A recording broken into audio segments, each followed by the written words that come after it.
घुग्गू शहरातील भूस्खलन प्रकरणी जमिनीत गेलेल्या घरानजीकची जी घरे सावधानीचा उपाय म्हणून इतरत्र हलवण्यात आली त्या कुटुंब प्रमुखांना मुख्यमंत्री सहायता निधीतून प्रत्येकी 10,000 रुपयांचं अर्थसहाय्य देण्यात येईल अशी घोषणा वनमंत्री सुधीर मुनगंटीवार यांनी केली आणि भारतीय जनता पार्टीतर्फे प्रत्येकी 3,000 रुपयांची मदत या कुटुंब प्रमुखांना देण्यात येणार आहे। वनमंत्री सुधीर मुनगंटीवार यांनी घुग्गू शहरात भूस्खलनाची घटना घडली त्या ठिकाणी भेट दिली आणि नागरिकांशी संवाद साधला। यावेळी त्यांनी दूरध्वनीद्वारे मुख्यमंत्री एकनाथ शिंदे यांच्याशी संपर्क साधून याविषयी माहिती दिली। सुधीर मुनगंटीवार यांनी केलेल्या विनंतीनुसार मुख्यमंत्र्यांनी संबंधित कुटुंब प्रमुखांना 10,000 रुपयांचं अर्थसहाय्य मुख्यमंत्री निधीतून देण्याचं आश्वासन दिलं। या संदर्भात लवकरच उच्चस्तरीय बैठक घेऊन उपाययोजनेची दिशा निश्चित करू असंही मुनगंटीवार म्हणाले। यावेळी भाजपाचे जिल्हाध्यक्ष देवराव भोंगळे, विवेक बोढे आणि भाजपा पदाधिकारी तसंच जिल्हाधिकारी अजय गुल्हाणे, वेकोलीचे महाप्रबंधक आभास सिंग, DGMAचे अधिकारी उपस्थित होते। बघूया त्याविषयी वनमंत्री सुधीर मुनगंटीवार यांनी लाईव्ह चंद्रपूरला काय प्रतिक्रिया दिलेली आहे ते। बड़ी गंभीर है।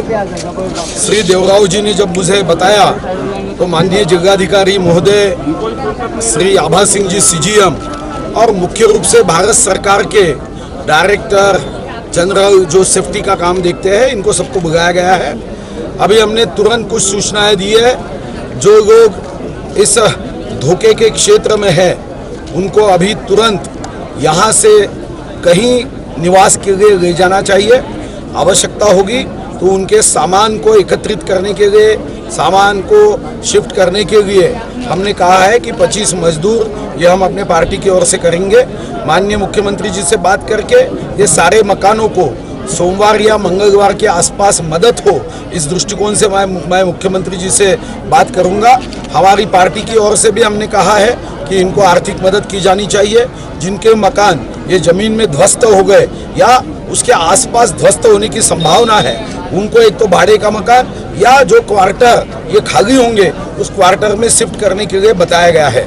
8 दिन में अभी जमीन के नीचे जहाँ जहाँ ऐसी परिस्थिति है उसका आकलन करते हुए उसके बारे में जो डायरेक्टर जनरल यहाँ उपस्थित है, CGM यहाँ उपस्थित है, उनको कहा गया है कि माननीय जिलाधिकारी महोदय उस दृष्टिकोण से जहाँ पे ऐसे धोखे की परिस्थिति है वहाँ पे रेड बोर्ड लगाना चाहिए कि यहाँ इसके नीचे धोखा है और फिर 15 दिन 1 महीने में ये जो धोखा है दूर करने के लिए वहाँ पे भरना चाहिए, मट्टी भरना चाहिए, पत्थर भरना चाहिए, रेती भरना चाहिए।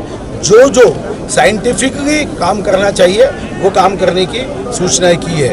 उसके साथ ही यहाँ पे कुछ लोगों ने मांग की है कि यहाँ से हमारा पुनर्वसन होना चाहिए।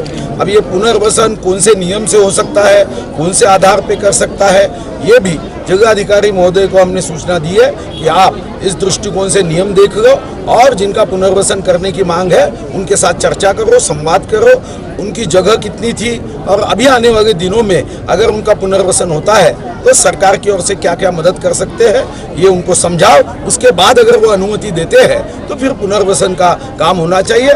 पुनर्वसन ये कोई जल्द से जल्द होने वाली बात नहीं है, उसको समय लगता है, मगर अभी ये घटना में कोई जीवहानि नहीं होनी चाहिए, इस दृष्टिकोण से ध्यान में देने के लिए कहा है। थानेदार साहब को भी कहा है गश्त लगनी चाहिए, तहसीलदार साहब को कहा है और जिलाधिकारी महोदय खुद इस पे विशेष ध्यान देंगे।